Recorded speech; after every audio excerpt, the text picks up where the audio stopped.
সামান্য বেলুন বিক্রি করে সংসারের হাল ধরেছিলেন ১৭ বছর বয়সী নাঈম। তবে ভাগ্যের কি নির্মম পরিহাস, অটো দুর্ঘটনায় বাম হাত ভেঙে যায় তার। তবুও থেমে নেই সেই জীবন সংগ্রাম। ভাঙা হাত নিয়ে ঘুরে ঘুরে ফুল বিক্রি করে উপার্জন করছেন নাঈম। ঢাকাতে তার কেউ নেই, পরিবারের জন্য উপার্জন করতে একাই ঢাকায় এসেছেন তিনি। বাড়িতে রয়েছে উপার্জনের অক্ষম পিতামাতা আর এক ভাই এবং এক বোন। ঢাকাতে নেই কোনো মাথা গোঁজার ঠাঁই। সারাদিন ঘুরে ঘুরে হকারি করে দিন শেষে একটি গাছতলায় তার ঘুমানোর জায়গা। সারাদিন যা উপার্জন হয় নিজে খেয়ে অবশিষ্ট টাকা জমিয়ে বাড়িতে পাঠান নাঈম। ২ দিন পর ঈদ, আর তাই তো ভাঙা হাত নিয়ে এখনো তেমন কোনো টাকা পাঠাতে পারেননি বাড়িতে। এই যে তোমার হাত ভাঙছে কিভাবে? এটা অটো অ্যাক্সিডেন্ট করছে। কোথায় অ্যাক্সিডেন্ট করছিলে? এটা হলো টুঙ্গি আজিমপুর। কিসের সাথে অ্যাক্সিডেন্ট? মানে উল্টে গেছিল অটো। তুমি এর আগে কি করতে?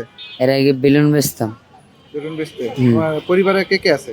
মা আছে, বাবা আছে, ভাই আছে, বোন আছে। বাবা কি করে? বাবা মনে করেন এখন কোনো কাম কাজ করতে পারে না, চলে মোটামুটি। তুমি থাকো কোন জায়গায়? এখানে থাকি এই যে সাঙ্গামের মোড়ে। কিসের মধ্যে? সাঙ্গামের মোড়ে এই যে বটগাছটা আছে না, তার উপরে থাকি।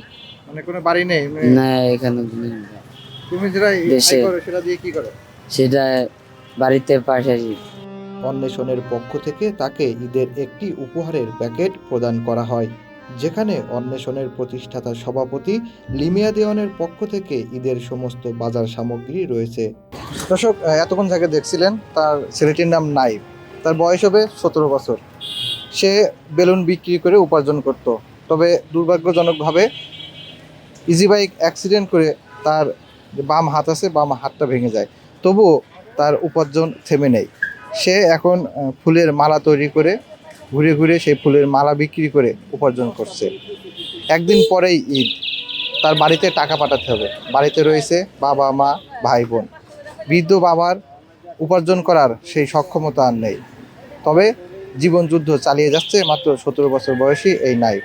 এই নাইমকে অন্বেষণের পক্ষ থেকে তার পরিবারের মুখে হাসি ফোটানোর জন্য অন্বেষণের পক্ষ থেকে আমরা পুরো ঈদের বাজার তার হাতে তুলে দেব। এই যে এখানে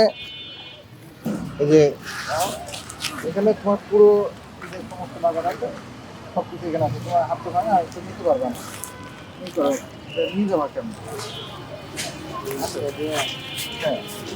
সামান্য এই উপহারে হাসি ফুটবে নাইমের পরিবারের মুখে, আর অন্বেষণ চায় মানুষের মুখে হাসি থাকুক এমনই।